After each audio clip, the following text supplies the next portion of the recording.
Boa tarde a todos, obrigado por estarem aqui. Eu tenho o enorme prazer de ter aqui a Susan Park, da Universidade de Sydney.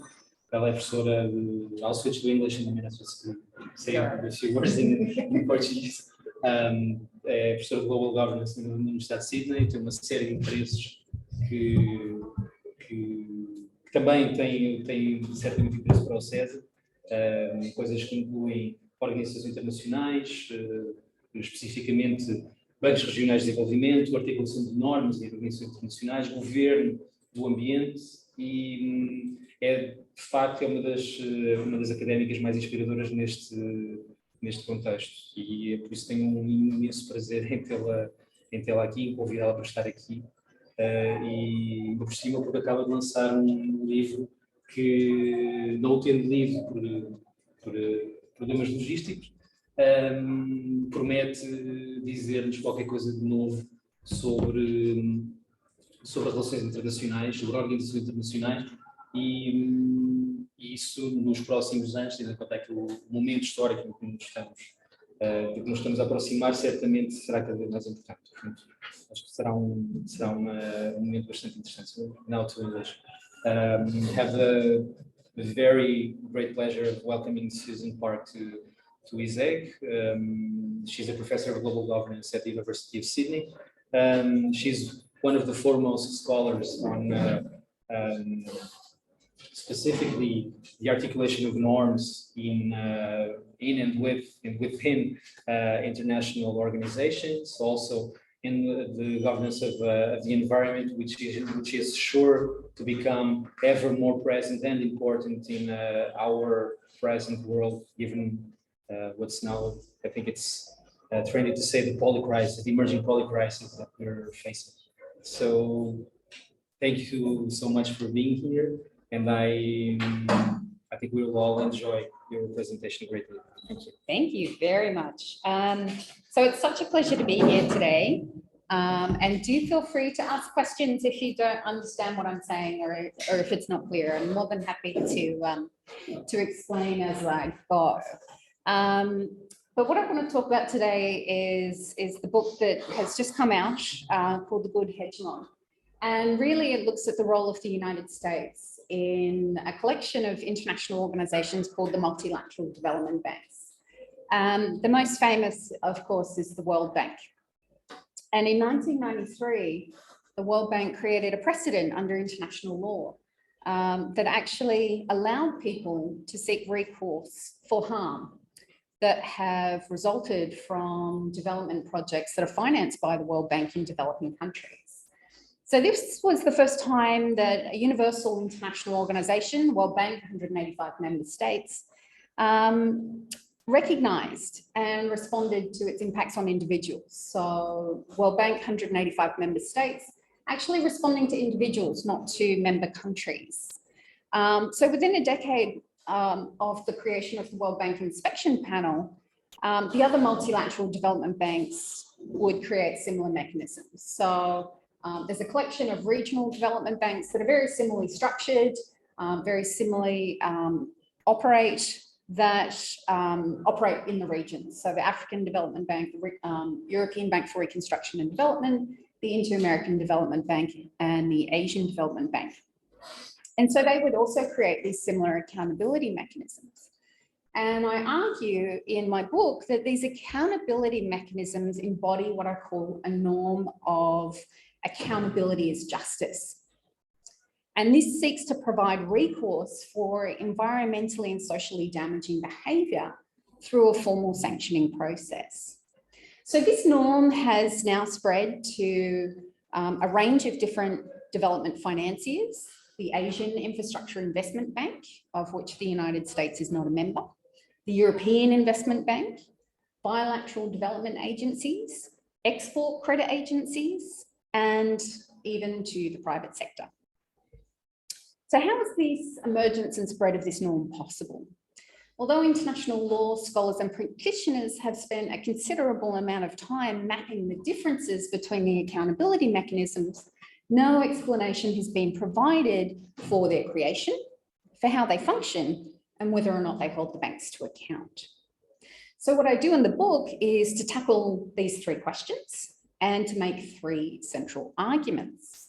The first is that the United States acted as a norm entrepreneur during debates over how to maintain bank efficiency and effectiveness in the 1990s. And I argue that it built on its history of using accountability as control.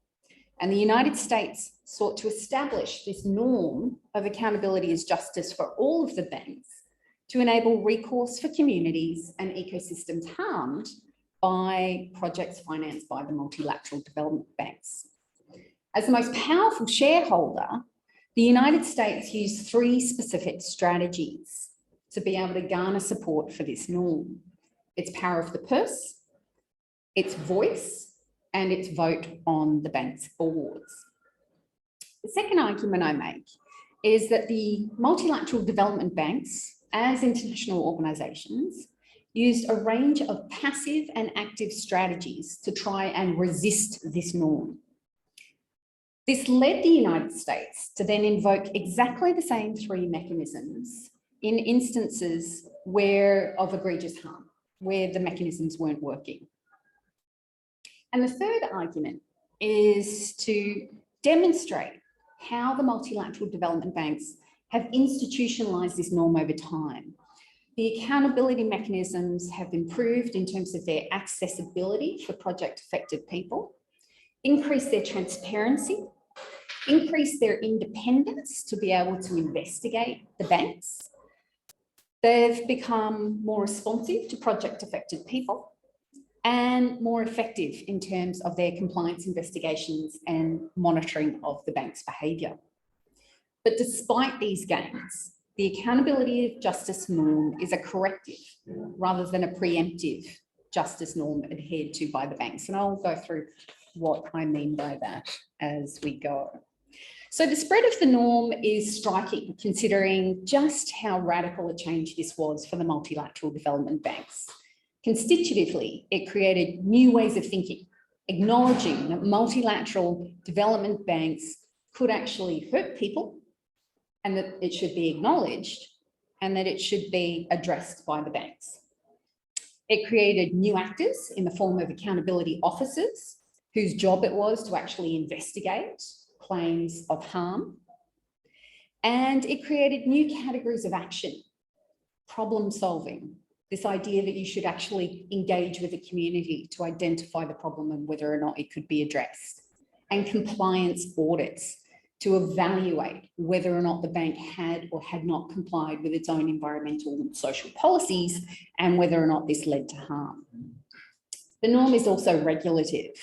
Bank management or member states on the board of executive directors had to respond to findings of bank non-compliance leading to harm. So if we look now at the main arguments, whoops, I'm going to be in the way, aren't I? I'm going to move. Is that going to make it difficult? The picture you see is from the Indian Narmada Dam project. This really started the accountability conversation for the World Bank, the largest of the multilateral development banks. This was one of the largest civil rights protest movements in India. We're talking hundreds of thousands of people taking to the streets to oppose not just one dam, but a collection of dams across 3 states in India that would have significant forcing people off their land and significant ecological impacts as well. And so this protest movement really sparked the beginning of the accountability discussion for all of the multilateral development banks. But it's essentially a constructivist argument about the emergence, spread, and impact of the accountability of justice norm for the banks. So central to this story is the role of the United States as the global hegemon, who used its predominant shareholder status in the banks to push for all of the banks to adopt this norm against the interests of the banks and many of the bank's borrowers. So this demonstrates how powerful states can actually push for new ideas to be taken up to generate an international norm that becomes accepted behaviour for, in this case, international development financiers. So I build on Sarah Babb and Catherine Lavell's accounts of legislative demands for accountability mechanisms, that how over a decade the US would take up this idea and invoke those three strategies for accountability mechanisms for the banks. So the parrot, the purse, the voice, and vote. The accountability of justice norm was created, I argue, as a result of this US norm entrepreneurship, providing further evidence that states are the primary source of most decisions to open up international organisations. The US, as a predominant shareholder within all of the banks, championed this idea that people actually have the right to recourse as a result of the actions of international development banks. And the US proposed this idea of accountability as justice in response to increasing evidence being propounded by transnational activist campaigns and public outcry that the MDBs actually were harming the ostensible beneficiaries of development. And while most explanations correctly identify the role of environmentalists as being the harbingers of change in demanding accountability mechanisms for people, the book shows that this would not have been possible without the United States taking it up and advocating for it. So the activist explanation fails to explain how and why the United States continued to push for this norm for all of the banks, even when activists and other member states' interests was muted or absent. So the US shifted, I argue, from this idea of accountability as control to accountability as justice. And I'll go through what I mean by that in a minute. But the second argument is that the banks pushed back. They used a range of strategies, both active and passive, to resist the accountability mechanisms. And while they show that the accountability mechanisms became an accepted part of the bank's governance structures, including regularised reviews to continue to strengthen their operations, the argument propounded here is that the operations of the mechanisms and their strengths and powers is evidence that the MDBs have institutionalised the norm. However, the banks used a range of different strategies to try and resist this, and as a result of which they haven't incorporated it into their behaviours. The types of strategies, and there are 5, include compromise, acquiescence, avoidance, defiance, and manipulation, with avoidance being the strategy most frequently invoked by banks. And the US, as a result of this, had to use exactly the same 3 strategies to respond to egregious cases where the accountability mechanisms were actually prevented by the banks and some borrowers from actually working to actually provide recourse for project-affected people. So the MDBs have institutionalised the norm over time as a corrective, but not as a preemptive norm. And in the final chapter of the book, I go through how it's had very limited, all of the accountability mechanisms have had very, very limited impact in being able to change either the policies or the operations of the multilateral development banks.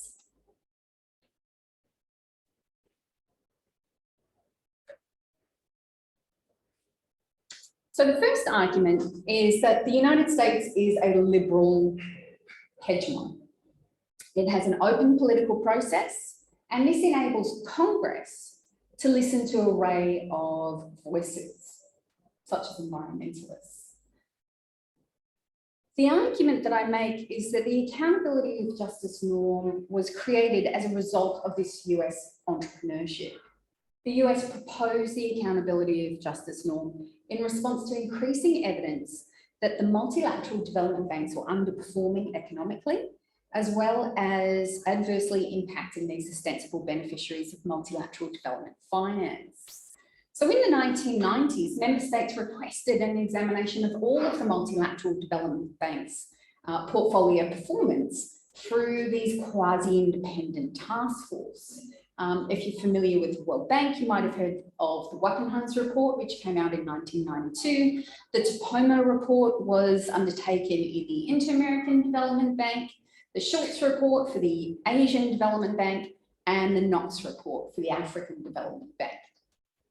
And what the outcomes of these portfolio performance reviews indicated was that there were significant weaknesses in the multilateral development bank's ability to deliver financially, economically, and developmentally sound projects on time.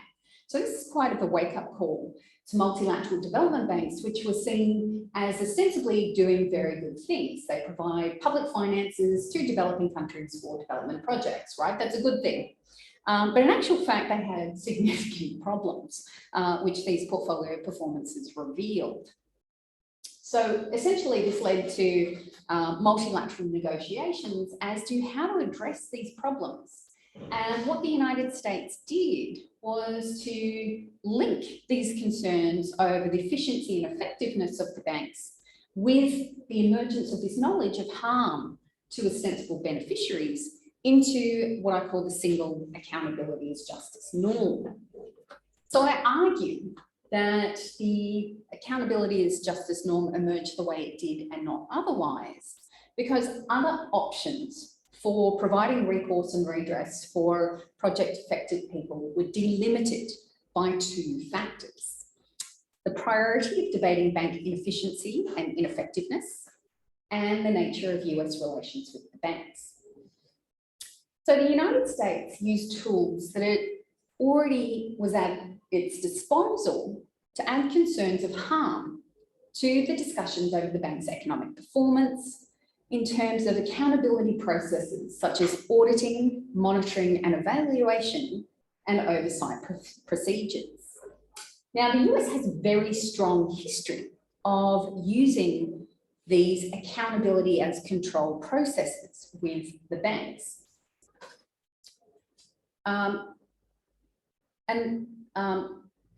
Accountability in this respect is being called to account to some authority for one's actions. So the US has a very long history of accountability as control over the MDBs. You can also see it in the UN. Doesn't pay its dues, right? The UN is never good enough. There's always got to be more oversight of the UN. But you can see it also in the MDBs, most prominently in the Inter-American Development Bank and the World Bank, where it's traditionally held the largest shares. So the US began tracking accountability through its government auditing office from the late 1960s. And it's consistently pushed for more evaluation, more monitoring, and more oversight of the banks ever since. Now, the United States is the hegemon, predominant shareholder in the banks, and it championed the idea that the multilateral development banks should be held to account by the people that they affect.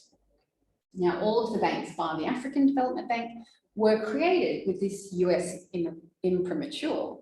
The banks are similarly governed, they offer similar development financing functions, they operate in the same policy space. So it's very easy for the US to use the same tools across the range of banks. And because there is an unequal voting system, which is linked to the amount of capital that members subscribe to the MDBs, means that the member states with the largest shares, like the US, tend to shape the policy direction of the banks, although there's not that much research on the effect of such policies across them all. So the US can use its predominant financial position in the banks to allocate resources and to promote certain ideas. And they can do this to try and influence other shareholders within the banks. So this is very much based on the idea that the US can push for the MDBs to adopt certain forms of accountability that would enable project-affected people the right to recourse. So from collective agreement amongst member states of the multilateral development banks, the norm of accountability as justice was created. Again, creating new ways of thinking, new actors and new practices to which the multilateral development banks have to adhere. So, what do I mean by accountability as justice? Well, to elucidate this, how the US used accountability tools for justice, I draw on Melvin Dubnick's work, where he articulates the idea of accountability as a cultural keyword. So cultural keywords are ubiquitous terms that can be understood differently according to the specific frame or narrative in which they are being used. So I'm referring back to Narmada again as to thinking through how accountability can be used for different purposes. So this is not to suggest the US uses the language of justice. They absolutely don't. It's not there.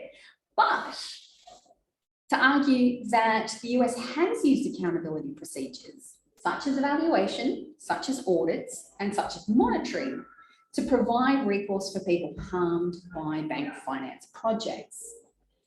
So Grant and Cohane argue that accountability is when some actors have the right to hold other actors to a set of standards, to judge whether or not they have fulfilled their responsibilities in light of those standards, and to impose sanctions if they determine that those sanctions have not been met.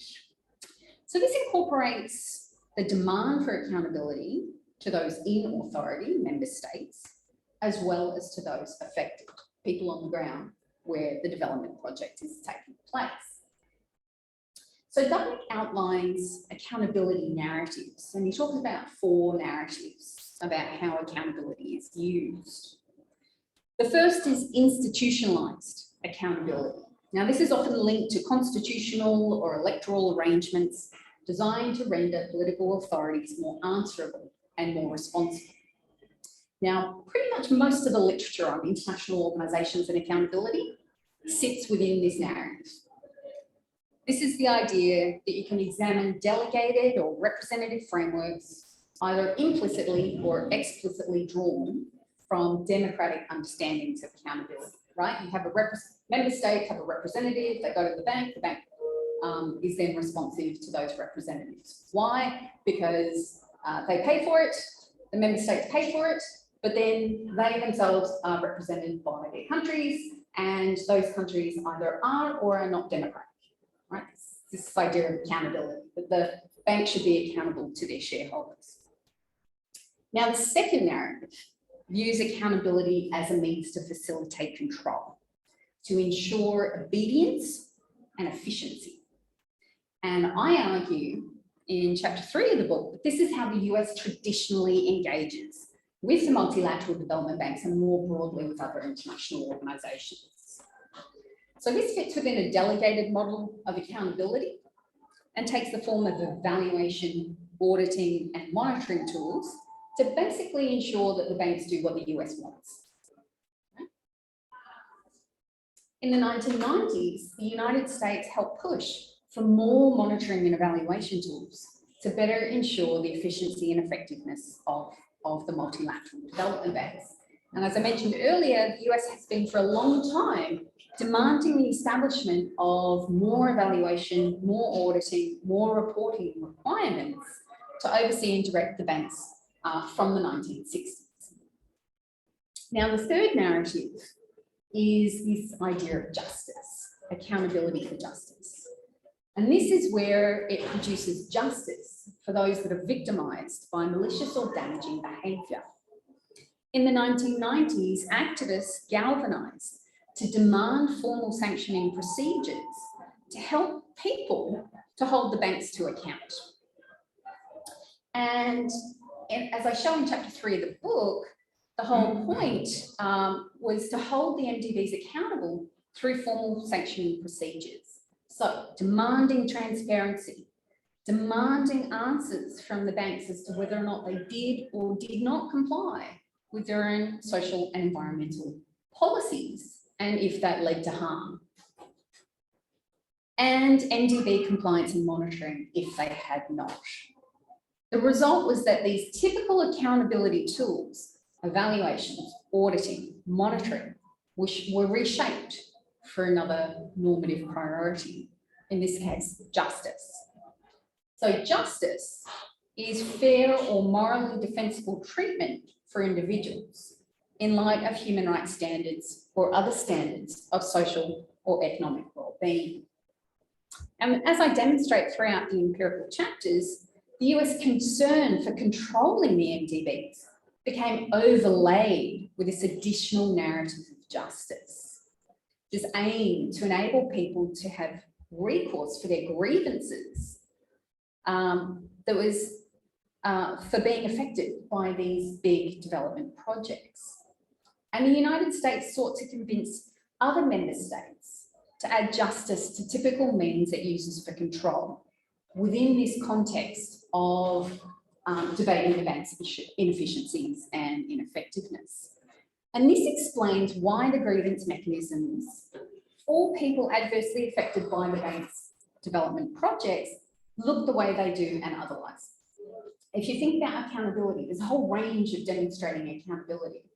And what I show throughout the book is that consistently member states and the banks themselves tried to push for other forms of accountability. So like ad hoc investigations into completed projects with no consideration of people. Like people were not meant to be involved in these models.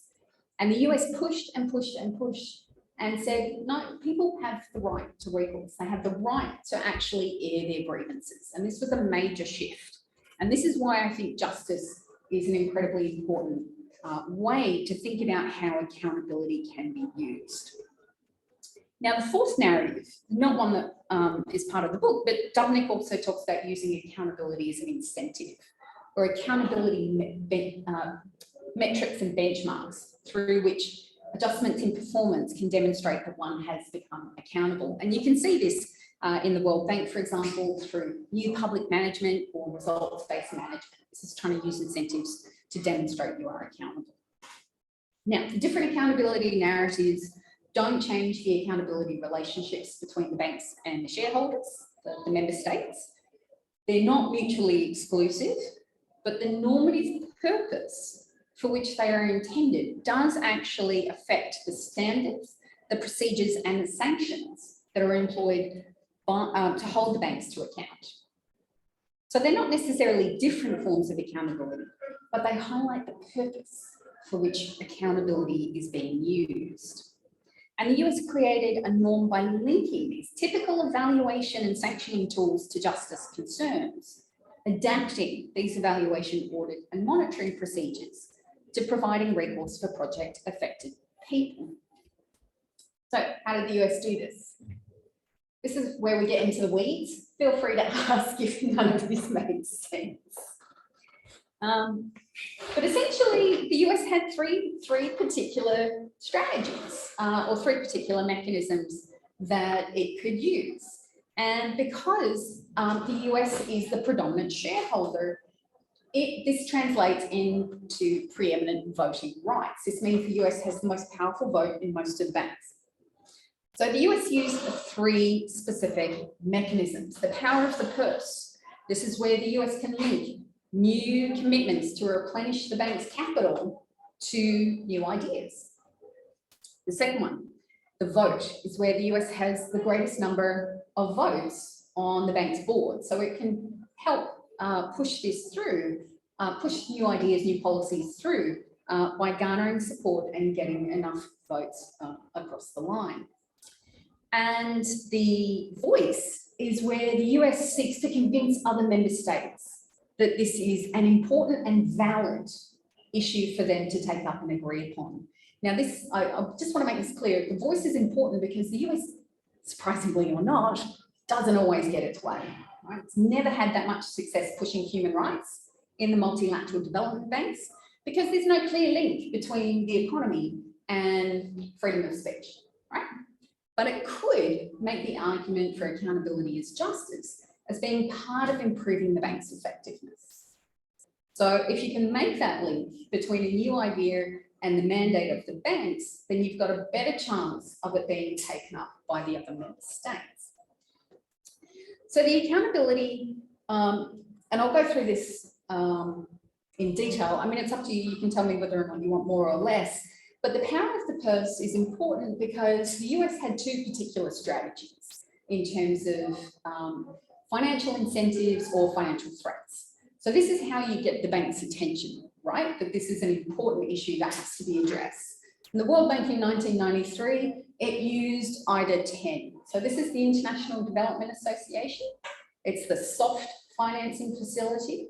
This is grants primarily, and it's based on voluntary donor replenishment. So every 3 years, the donor members of the World Bank decide how much extra they're going to lend to this facility for the poorest of the poor, right? The ones that can't actually borrow ordinary capital resources.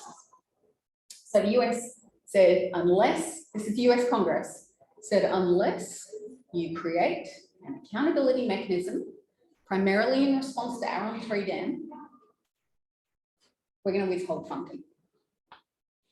Now, as the largest donor, this is a concern. But in 1993, not only was the United States the largest donor, they actually, most other donors pegged their contributions to the US. So if the US refused, what were the other donors going to do? So they threatened to withhold funding, pivotal to the creation of the World Bank Inspection Panel and to the creation of information disclosure. As a result of this, the World Bank sought legal advice and said, you can't withhold the money. And the US congressional member that had control over the subcommittee for the amount of money that goes to the World Bank said, you can't stop me. And the World Bank caved. They created the World Bank Inspection Panel. The congressional member, Barney Frank, made it very, very clear from 1993 onwards that this was not just a strategy for the World Bank. It was a strategy for all the banks. Barney Frank. Barney Frank, that's right. That's interesting. Exactly. And he reiterated exactly that comment at the 20-year anniversary of the World Bank Inspection Panel. And you can see 1993, immediately 1 year later, the Inter-American Development Bank, the US threatens the ordinary capital replenishments for the banks. So this is actually core funding. This is what the banks need to be able to have enough money to lend to their borrowers. They threatened in the General Capital Increase 8 for the creation of an accountability mechanism. Also in 1994, African Development Bank, the US again threatens the General Capital Increase to push for a suite of changes, including an accountability mechanism. Now, that bank was on the brink of collapse. It needed an injection of funding from the US, which would also be pivotal to bring in the other donors. Just a very minor question. Was there ever a threat to call capital? No. To recall capital No. from any bank? No. Okay. No. Yeah, it is. And the Asian Development Bank a year after that, the US outlined the need for an inspection function during the very first capital increase of that bank.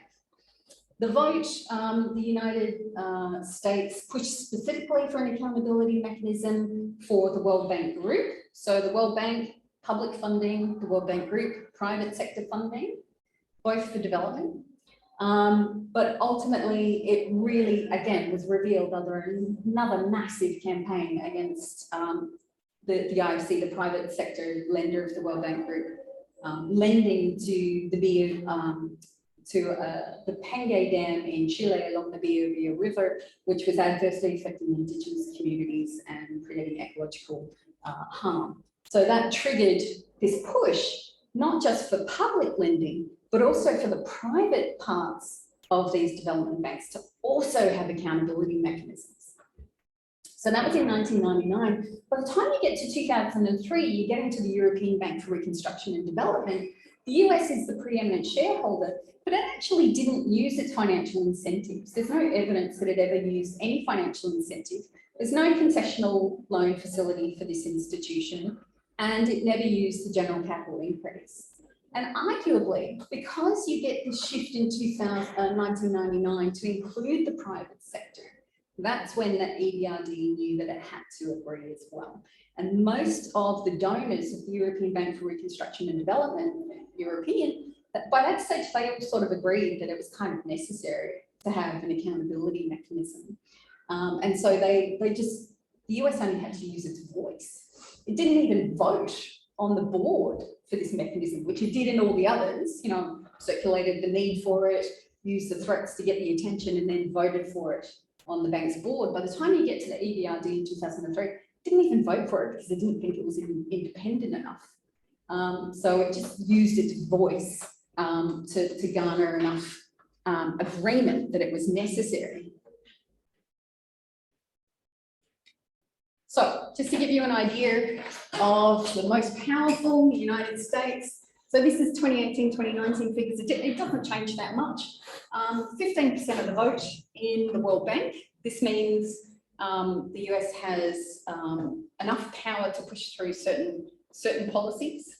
15% in IDA, 20% in IFC, the private sector.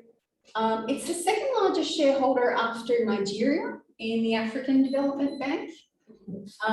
Equal with Japan in the Asian Development Bank, and Japan generally goes along with what the US wants in the Asian Development Bank. We've just been talking about that. It's 10% over the other main European donors in the EBRD, and a whopping 30% in the Inter-American Development Bank. It's the most asymmetrical power of any of the institutions. And just to give you an idea, so what the US was doing was trying to galvanize interests amongst the G7 because of the power distribution in the voting. So if you look at the G7 total across these institutions, you're basically talking about between 28% and 56% of domination of the G7 countries, which means the US only has to get agreement from Europeans and it can get this pushed through. So what am I talking about when I'm saying people are harmed? Well, the 3 or 4 most important policies. So these are the policies of the multilateral development banks. Pretty much most of the issues that people have with development projects financed by the multilateral development banks is for not following environmental assessment. Now that's a sort of mega policy. There's multiple different parts to environmental assessment that the MDBs have to follow, but this is to give you an idea. Most people want the banks to follow their environmental impact assessment policies. The second thing most people complain about is the fact that they don't know what's happening in their own communities. Who's funding the project? What impact will it have on me? Will I be compensated? Do I have to be moved? What will happen to, my livelihood, which is local? People want to know what's going on. This was a data scrape I did, but it's been verified by the banks themselves and by NGOs who've done their own analyses. The third most important policy that people are concerned about is involuntary resettlement. This is when people are pushed off their lands to make way for development projects. And this continues to happen. And in 2013, Jim Kim, the then president of the World Bank, said, we actually don't really have any data on how many people we've pushed off their lands over the years. Like, whoops. It's really quite frightening. He publicly said, we just don't know. So qualitative evidence of the... But they just weren't collecting it, right? There's projections that are made throughout the life of the project, but they hadn't been collating it as a whole. So they didn't have that. And then, there's a whole bunch of other policies that affect people. We're talking about dams, we're talking about forestry. There's a whole range of policies that you can look at. So we have the creation of all of these accountability mechanisms to address these exact types of issues. Banks didn't like it. Why would you want to be held to account for your actions? But the banks had no choice, right? Once the member states agreed that there are going to be accountability mechanisms, then they had to try and find a compromise. And this is where, this is for international organisations, once member states agree on something, they then delegate it to the organisation to create the very mechanisms they've been tasked with creating. So they had no choice. They had to accept accountability mechanisms. So they had to devise a way to create them that would suit themselves. And effectively basically, they had very little control with the very first one. The World Bank Inspection Panel was highly contentious. The US was deeply involved in what it would look like. It was very scripted. The World Bank had very little leeway to make it the way it wanted. You do see the other multilateral development banks having more power to shape what the accountability mechanisms would look like. And this is because the management of the banks of the African, European, Inter-American and Asian Bank were able to argue that because the issue is so important, that management should have oversight of the procedure, i.e. oversight of looking at how they themselves are being investigated. So the multilateral development banks essentially were able to carve out this lack of independence, or to have more control over the accountability mechanisms on the basis of its importance. So this is because of the dynamics on the MDB boards, which supported management having oversight of these accountability mechanisms. And that's why I call them accountability mechanisms, even though the banks themselves call them the independent accountability mechanisms, because from the get-go, most of them weren't independent from the banks. So this was management having the power to approve investigations into their own behaviour, even with the focus on identifying whether or not if it was the banks that caused the harm. The initial design of most of the mechanisms did not give the accountability mechanisms the power to monitor or enforce management's development of remedies if they were found to have harmed people as a result of their non-compliance. And this means that the norm was created to correct bank behaviour rather than the means of instilling justice into the operations, although this would change over time, which I talk about below. So that was the compromise. Acquiescence, they didn't really have much of a say. They had to passively acquiesce to the fact that the US demanded that it could overview the accountability mechanisms over time. In terms of avoidance, this is where this was the most used strategy to restrict criteria for accessing the mechanisms. If you looked at the early mechanisms, they had to be written in English. They had to be written, right? That was a thing. And they had to explicitly identify which policies had contributed to the harm. Now, unless you're a scholar of the World Bank or an activist actively working against the World Bank, you're not going to know what the World Bank's policies are, right? I mean, until 1994, the World Bank didn't have to disclose information, right? I mean, it now has project information centers. You can go along, to the project information center and you can find out which policies and which loans and which projects. You didn't have that back then. So incredibly restrictive. The banks also provided ceremonial information into the investigation process. So not necessarily telling the investigators everything that they had done as part of that project. And failure to respond to findings of harm. If the bank was found to be non-compliant and that led to harm, then there was no follow-up to figure out whether or not the banks had actually done anything about those findings and contributed to remedies for people that had been harmed.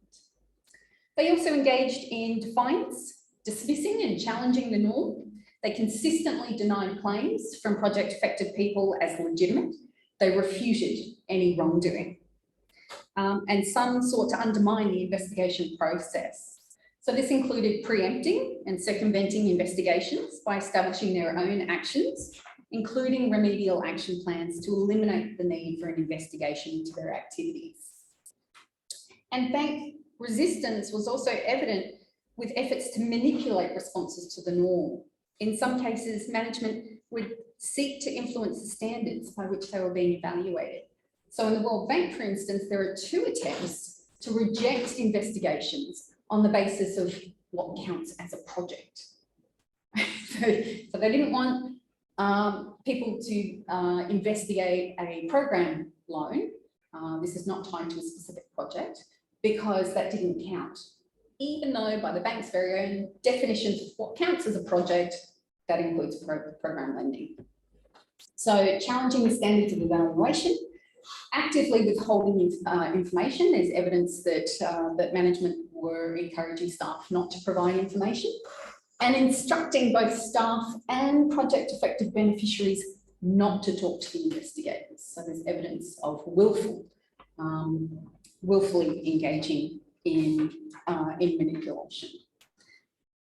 So in essence, the banks didn't like it one bit, and this led the US to engage in exactly the same processes. So in 2001, there was a project in Thailand where, and a number of, the mechanism just didn't work.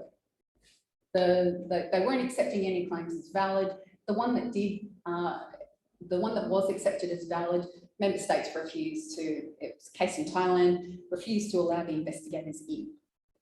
So the US said, that's it, we're going to threaten the replenishment of the Asian Development Finance Facility funding unless you create a mechanism that actually works. In 2009, they did exactly the same in the Inter-American Development Bank using general capital increase 9, because in 10 years they'd only accepted one claim, and they, I mean, it was a complete schmozzle. They actually never agreed that they'd done anything wrong. And once the investigation was complete, they never did anything about it, right? This led to a second investigation. This is the CEsA dam in Argentina. In the African Development Bank, they'd finally resumed lending after nearly collapsing, and the US continued to push for accountability. In the World Bank and the EBRD, they continued to push for increased independence of the mechanisms and to allow the mechanisms to engage in due process. So consistently pushing for an increase in accountability. And this is my final point. Because the US demanded that the mechanisms be reviewed every 3 years, you can actually see them becoming more accessible, more transparent, more independent, more responsive and robust. And this is why I'm talking today, because I actually think it has, they have become a sort of benchmark for how to provide recourse for people in developing countries as a result of financing from multilateral development banks. So the US has pushed every 2 to 3 years, each mechanism would be reviewed, and it sort of goes like a domino, you know, first it's the inspection powers, then it's the compliance, then it's the African Bank, then it's the Inter-American Development, then it's the Asian Bank, and they tend to follow the same processes. So once you start introducing, well, all of the accountability mechanisms claims should be publicly available. One does it at the next review at the next bank and take it out, the next review and the next review. So they become more transparent, and you can actually look at each of the bank's websites to see exactly what claims have been logged and what status their claim is at. More independent management no longer has the right to interfere in the investigation process. It is up to the mechanisms themselves to determine whether or not a claim is bona fide, whether or not it ought to be investigated, and to make a deliberation whether or not they've discovered compliance or non-compliance. They've also been given monitoring powers. This is the stick, right? You investigate, they're non-compliant. Usually it was up to management or the member states to decide what would happen after that. Well, the banks, they still do that. They can say, well, now you need to go and fix this problem. But we're going to ask the accountability mechanisms to check up on whether or not you've done it. And so that is the capacity to continue to go back to member states and say they still, you know, the bank still hasn't addressed the number of people that have been pushed off their land without compensation. There's still you know, no means of addressing particular ecological issues. But ultimately, again, this is a corrective, right? This is fixing up problems that have already happened. So these are citizen-driven mechanisms. It's up to the people in the project area to make the complaint and to trigger the mechanism. It doesn't actually change the bank's lending practices, which are primarily driven by getting projects financed, not to ensure that they don't harm people. So that's that. Thank you very much. Thank you so much.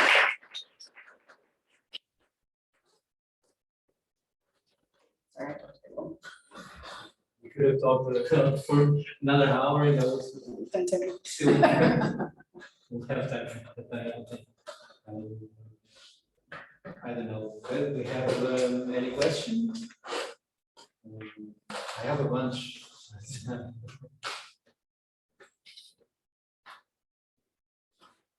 No, I would just like to comment, say thank you for being here. I found it extremely interesting. This year, teaching a course with a colleague about social activism and global change. So I hope some students are watching online. Actually, it's a bit my fault. So later and some of them also. But this, this talks a lot about many of the topics that we talk in the class, and it makes me think about, of course,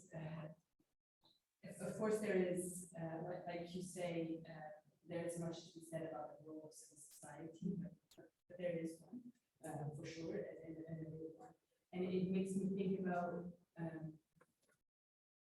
This is, we're talking about like late 90s and where we start having internet and means of communication that allow forms of transnational activism. And I wonder what our current context with, much bigger digitalization and access to internet and so on. Because we've seen ways in which civil society organizations are changing the way to act as citizens, and I wonder if there is more potential today if organizations pick up these issues, and not just for development banks, but also for other development actors, because even NGO projects would benefit from a lot more accountability mechanisms. And there are interesting things happening, especially in the preparing world. So yeah, I just wanted to hear about what you think about that in terms of, is there a hope for turning into a more preemptive mechanism, or what do you think? So much to unpack. That's awesome. So it was really, really interesting. Thank you. I mean, I can start with the digitization. I think that's really important.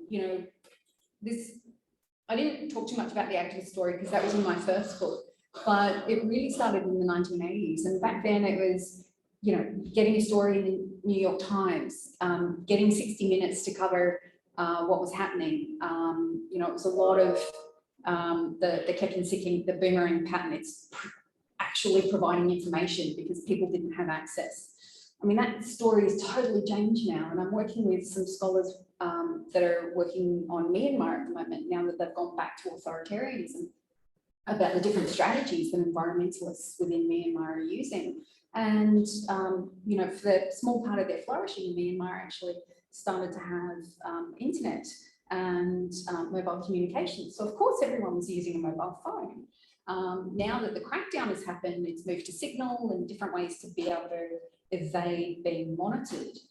But the digitization goes the other way as well, right? Authoritarian states finding more and more means to try and track people and know exactly what they're doing to be able to stop that. So that's really becoming a highly contested field as the best means of trying to spread new ideas. But I also think the macro environment has changed so much. A lot of people talk about the 1990s, this kind of high point for civil society, and being able to push for an opening of international organisations, to know what's being negotiated at the WTO, the World Bank, the IMF.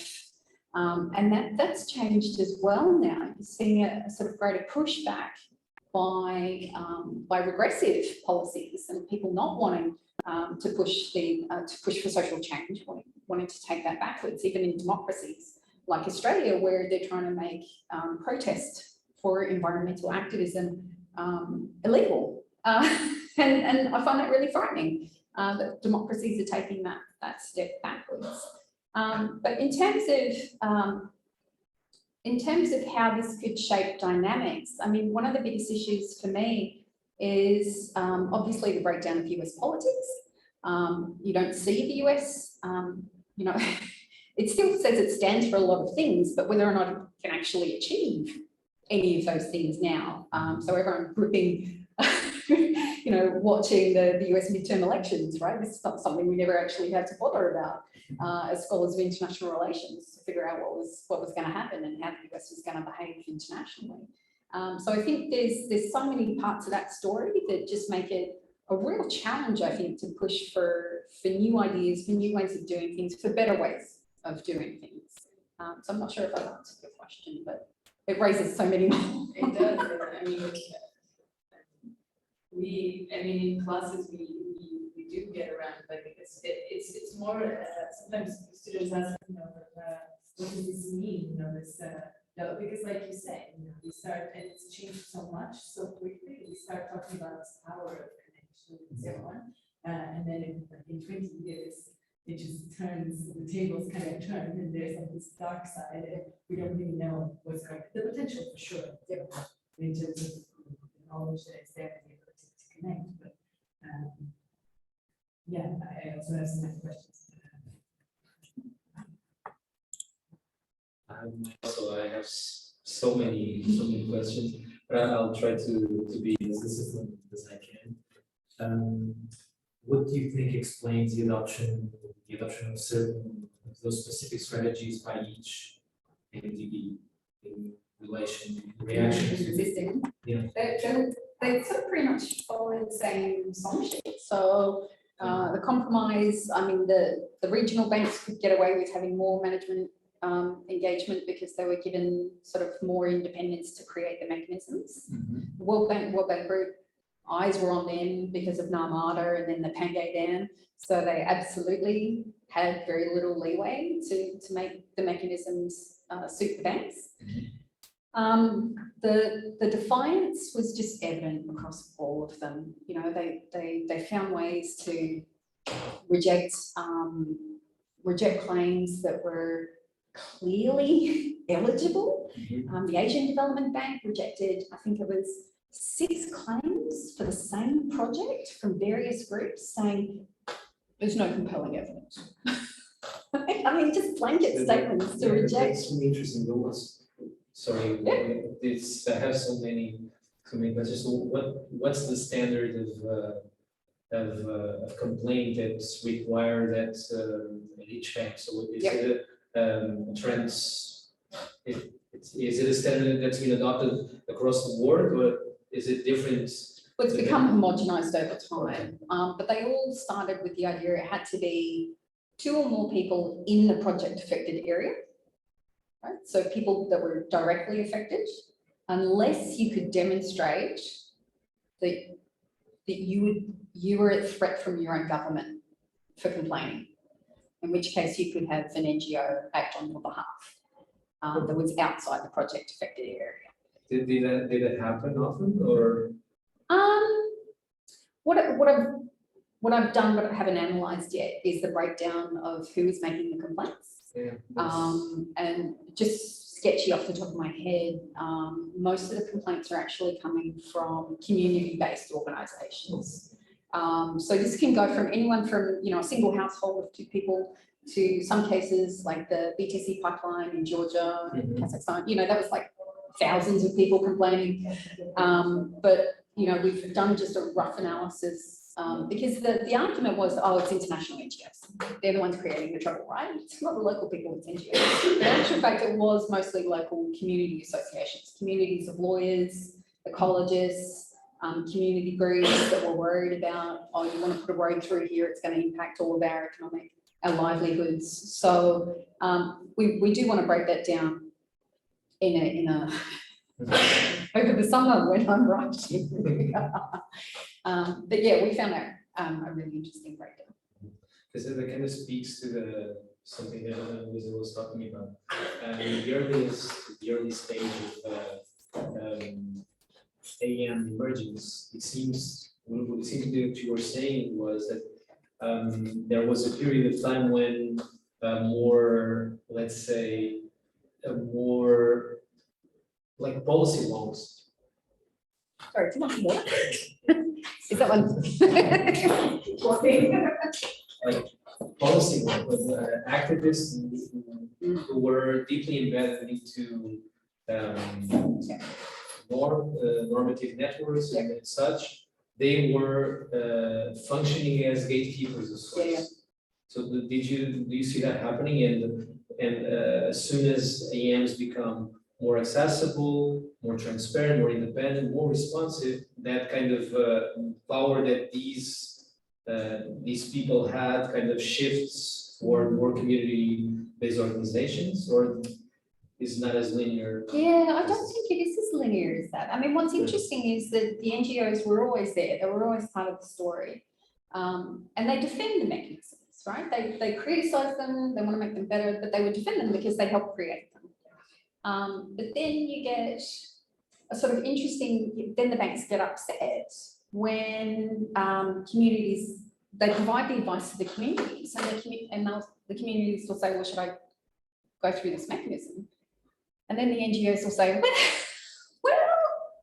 what are the chances you're actually going to get something from this process, right? And so, you know, and it's not blanket. You know, there's suggestions in some places where NGOs will go around saying, you can complain, you can complain, you can complain. And in other places where they say, well, I've given you all this information, but you know, the likelihood of you getting something out of this is not great. So there's mixed messages coming out of what activists themselves are recommending for communities to do. And I think that's quite complicated. And I know that the mechanism for the World Bank Group, the Compliance Advisor Ombudsman, made it very, very clear right from the get-go that while she listened to NGOs, she wanted to actually hear from the people, because they have different agendas.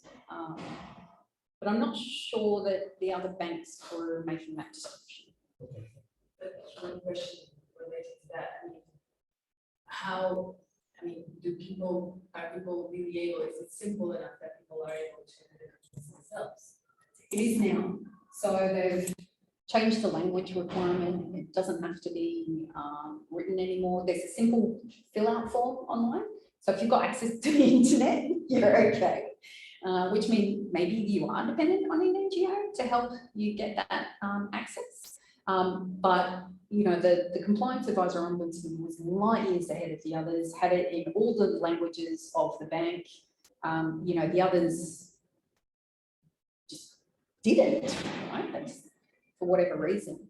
And the Compliance Ombudsman Advisor made it super easy. Like, what's your issue? Is it funded by the World Bank Group? Is it environmental or social? Really low bar, for very easily accessible. And the others have had to come up to that sort of standard. They're still, you know, forms, right? Each bank, they love their technical forms, but they've had to become much more easy for people to access. So we have a question from an online attendee. So he says, thank you for the presentation. I was wondering what would be your perception on the possibility of an asymmetric accountability norm by the US administration between what it practices within the framework of the implementation of US federal budget and what it preaches outside of the country, as the case of MTBs, with the use of accountability mechanisms as a power instrument. Within the United States? Yes, within the United, the asymmetry between the within and the outside. It's an interesting question. I mean, the US would never give up its power within the MDBs, right? I mean, okay, so let's temper that a bit. When the World Bank was first created, the US had 40% of the vote. It's now down to 15, but it will never go below 15. Because below 15 means that it can't block major changes. Like the IMF. Exactly. And what it did within the World Bank was to actually change the rules. It used to be 20% was the veto threshold. Now it's 15. So it actually shifted to make it easier for itself. But they resisted, I mean, hell, they resisted China for 5 years, right? China wanted changes in the IMF to better show shareholder in alignment with the fact that it is now the second largest economy. And the US stalled for 5 years until the financial crisis, and then asked China for money and said, well, we'll give you some voting reform.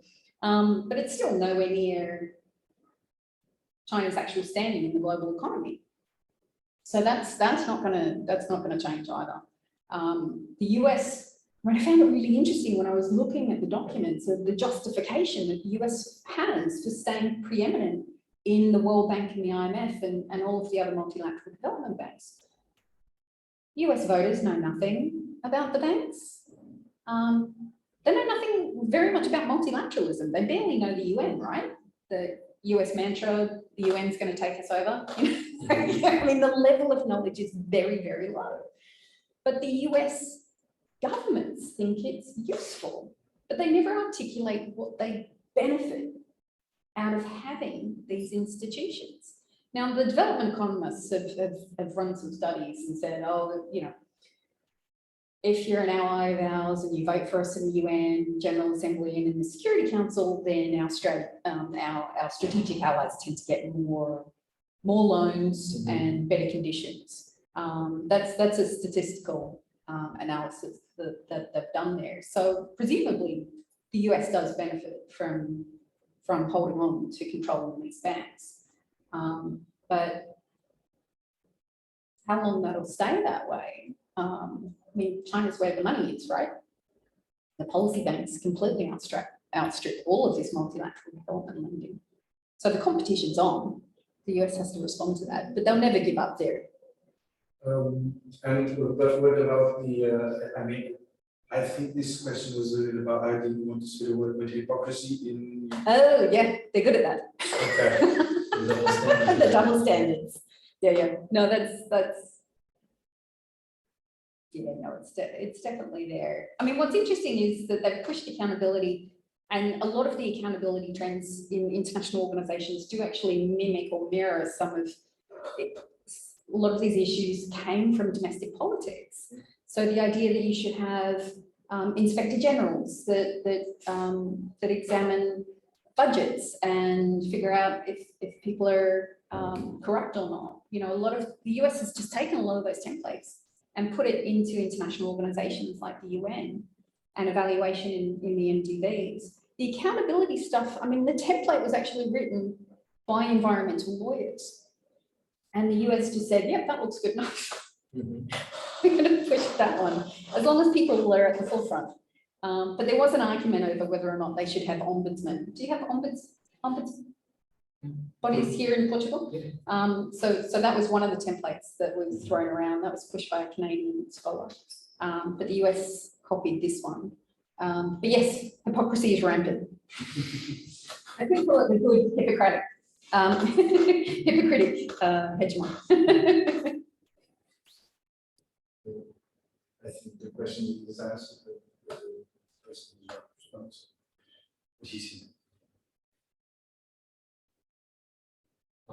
Yeah, it is quite interesting to me the fact that the US has never taken recourse to threats to open or to build a credible threat of withdrawing callable capital. And for instance, in replenishment, in the various replenishments, it strikes me as very interesting why that threshold has never been crossed. Why do you think that is? Because banks still make money. I mean, I don't know if they've ever gone that far. I think one of the issues, particularly now, but previously, I mean, you could see agreement amongst Republicans and Democrats for this accountability as justice norm, because the Democrats wanted social change, the Republicans any excuse to threaten to cut funding. So they sort of teamed up over a very long period of time to agree on pushing for the accountability.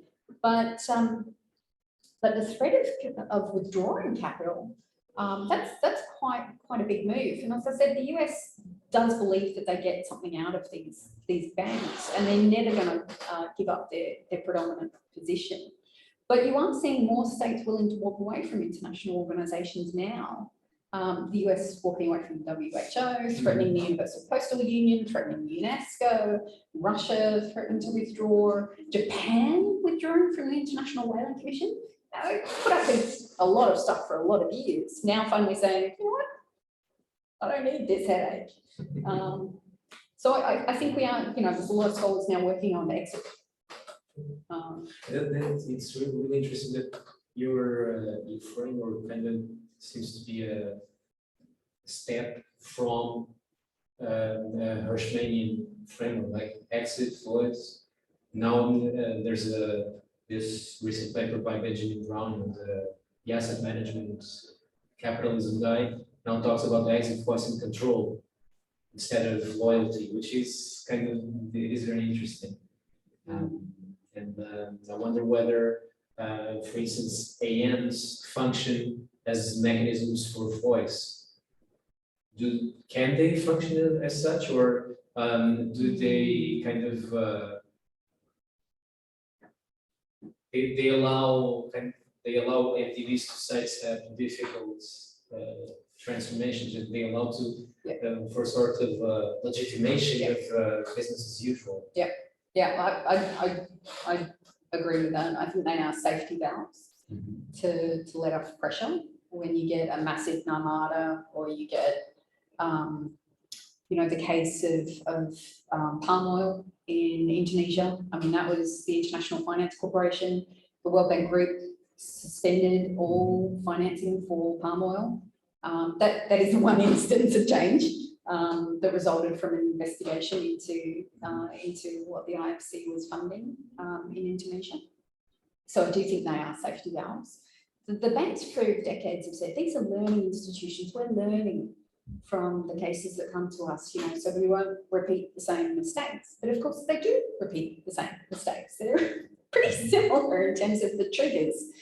And, you know, like, you know, people I've interviewed have said, you could, you know, there are train wreck projects. They sort of know that they fail through the project process, that they're going to be investigated because people have let things go. So I do think they are safety valves. But what's interesting is that the United Nations High Commissioner for Human Rights has just released a report a couple of months ago, I think it was April actually, looking at whether or not there should be remedy built into the development project process. And I was very lucky to be a rapporteur on that report. And it was just so incredible to have an alternative way of doing development that actually centres human rights in terms, and obviously framed not as human rights, but framed as remedy for something you've been trying to do anyway, throughout the lending process. And I mean, obviously they did lots of interviews with all the banks. The banks were initially open to this idea, but I think now they've seen the report, they don't want to borrow it. Well, again, I have a load of further questions, but I'm not even sure what time it is. Okay, I've got 4:24. Oh, so there's still plenty of time. Great. So I'd like to ask you a couple of questions related to current events. So the current discussion on loss and damage. What do you think? Do you think there's a framework for MDB transformation within that context? Because it seems to me that the debate on loss and damage in climate finance kind of moves the goalposts to a further extent than before. But maybe I'm just engaging in wishful thinking. What do you think? Because actually, what it seems to me is that the role and position of the it's becoming more and more openly, I wouldn't say hypocritical, but more and more transparent, because the way in which the US refuses to engage substantially in loss and damage debates, and it shows that the good hegemon kind of, perhaps it wasn't good at all. There was a good perception of goodness, but it's now becoming more transparent because so I see some people saying this, when looking beyond borders, the Biden administration is not that different from the Trump administration in terms of its priorities. Yeah. And this is a bit controversial, but in terms of this current focus, which comes from civil society and loss and damage, what do you think? Do you think this will force the NDBs to change, or?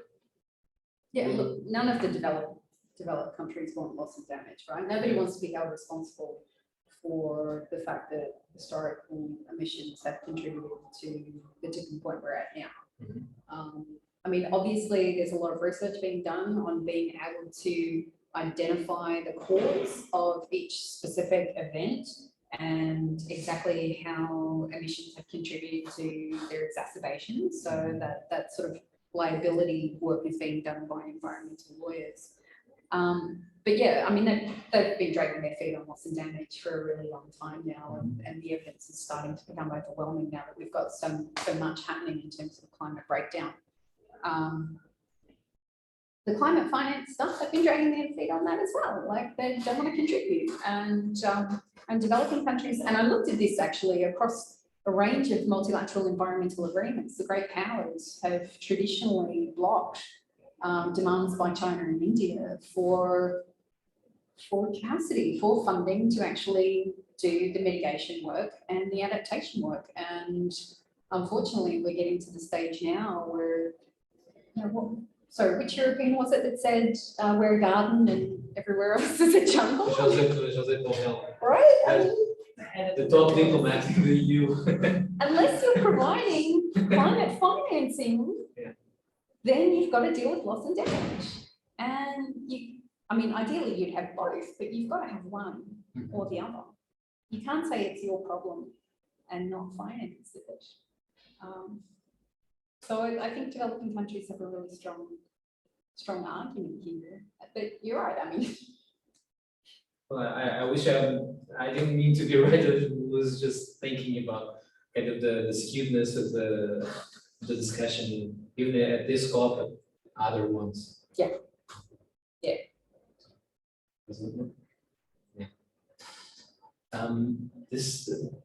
What do you think with regard to the IFC? There's a bunch of AMs at the WBG, but do you think the AM at the WBG works with regard to the IFC? Does it work strongly as it works for IDA and MIGA, or? Yeah, so what's interesting, I mean, the Compliance Advisor Ombudsman is different in a range of ways from the others. Right from the get-go, it had 3 mandates: compliance auditing, an actual ombudsman to deal with project-affected people, and an advisory function. And the very first CAO was Meg Taylor. She's the only Indigenous woman to actually run any of these IAMs or AMs. And she said right from the very get-go that her mandate was to help people. And so she really grew the ombuds function to actually go to communities, work out what was wrong, identify how they could help, and engage in proper mediation. Now, none of the others were doing that. That's why it's called problem solving. And they adopted it later and later and later. And so the ombuds function became very, very powerful in forcing companies to come to the table and discuss what was going wrong. And there's probably the most famous case is in Nicaragua, where there were people dying around a plant, and everyone was blaming the plant. I can't remember which type of plant it was. And so what the CAO did with some universities and some NGOs was to actually do research. Is it being caused by the plant? Like people were having like permanent health conditions, heart conditions, ultimately contributing to early death. So this was a really amazing breakthrough to actually build trust in the community, to identify where the harm was coming from, and then to deal with the other stuff, which is whose fault it was, and why. And that took 2 years. Now, none of the other mechanisms were that interested in being part of the solution and doing that hard work. And so the CAO really broke new ground for an ombuds for a multilateral development bank. Whether or not they changed the IFC, that's a lot harder because she was focused on the ombuds rather than the compliance side of it grew a lot slower in that particular function. And they came up with a lot of resistance from, private bankers working for a public institution who really didn't want to have a bar of it. And it was quite a hostile environment for a non-banker to come in and tell them we're not compliant with environmental and social policies and you need to do something about it. So that, I think over time, there was a healthy respect for the compliance advisor ombudsman, but they had a very uphill battle and still do, I would say. Interesting. Yeah. Because the reports from the FIAS, if I'm thinking it right, like the consultancies that the IFC does to select clients, they remain entirely confidential. Now that they've been transformed into the climate finance, whatever, Right. it remains confidential. Right. Again, because of the norm of confidentiality is, I would say, market smoother or whatever. Like, that's what makes the IFC a competitive service provider. No, you're right. This is one of the biggest problems they had. So the CAO released a sectoral report, again, breaking new ground, trying to take on a whole sector rather than a specific project to investigate. And basically they said the IFC was moving into financial intermediary lending. So you could basically give money to a private bank and then just assume that they were doing all the right things that the IFC had to adhere to. So the financial intermediaries, like all of a sudden you could just recode all of these projects as financial intermediaries, and then the money was being dispersed and it was completely fungible. You had no idea if that money was going towards a specific project that they said it was going towards. There was no accountability, there's no transparency. And so the CAO was the one that flagged, this is a major problem for development finance. If you're just giving money to third parties, no idea. And that was growing, it was a huge rate of IFC's portfolio was becoming financial intermediary lending. Yeah, you see the change from the 90s on, actually. Looking at their annual reports, there's an explosion in financial intermediation. It's very, very interesting. That what I tend to see the same. There's a two-track normative history here between the public side of MDBs and the private side of MDBs. Private side tends to be much more secretive and adopts the normative framework of private banking, which is an interesting thing to look into. I think I'm not going to bother with more questions as well. Final one: do you see businesses taking recourse to AMs, or are AMs generally used by community groups and organizations? Yeah, so they can't be used for economic advantage. And any fraud, corruption, any of those concerns are for different mechanisms. Okay. So I think they tried to make that really clear. This is only environmental and social issues. Everything else you go, you call that anti-corruption hotline or those types of mechanisms. But really early on in the piece, particularly like the Asian Development Bank, the complaint, there was was it Pakistan? I think it was Pakistan. It was a road in Pakistan, and there was a lawyer that was making the complaints, and they're like, oh, it's just this man wants to benefit from this process in terms of economic benefit, and so that was a way of trying to delegitimize the process. That's very interesting, because it seems that anti-corruption is basically a way of leveling the playing field, like a market-making mechanism, right? Instead of being linked to accountability as justice, as it probably should, right? Yeah, that's a very interesting differentiation. Separation. Yeah, and I still don't know exactly why that happened. Why they decided fraud and corruption and all of those issues should be dealt with outside this function. But there's this interesting book about the evolution, the emergence and transformation of anti-corruption norms. Yeah. And there's there are these in the 70s, 60s, 70s, there were two schools. You had the Chilean school, not the Pinochet school, but the Allende school, anti-corruption as justice, and the other one, which was based at the World Bank, was on anti-corruption as a market maker. So, you know, once the Cold War ended, you know which one, and obviously when Allende died, you know which one prevailed. But then it is a very interesting book on that. I wonder whether it kind of speaks to this. So, Well, the US was big in pushing anti-corruption in the World Bank, and the whistleblower policies, very, very strong on that. But I actually don't know the backstory.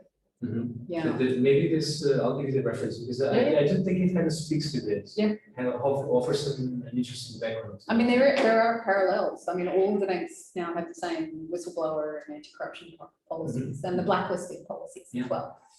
But they generally they tend to focus very much on business and not on the community, right? Yeah, exactly. Kind of those categories are interesting. I have a final question on procurement. Does do AMs and MDBs also encompass procurement? They don't. Also carved out. Oh, this also to other Yeah. fraud and anti-corruption. Yeah. That's really that's So really in the World Bank, it's the Department of Institutional Integrity that deals with all of that. I think the ATB also has something like that. Okay. I have so many more, but I guess we'll talk after it. Does anyone else have any questions? Mas não sei se aí mais algum. Ok. Pronto, então. So I think we can continue our conversation outside if you want to put up with me a little longer. Of course. Thank you so much for being here. Can you come up front and say that? Yeah, of course, yeah, I forgot. This is one of the advantages of being in a small group. So thank you so much for being here with us and presenting such an interesting book. And I'm sure it will be very, very, very good and engaging to read because it offers so much to people with different interests, like civil society, people more interested in procurement and boring stuff. And yeah, let's keep talking. That's what Absolutely. Thank you for inviting me and thanks for listening. Obrigado pela disponibilidade da equipa do CESA e vamos continuando a falar e é tudo. Bom resto.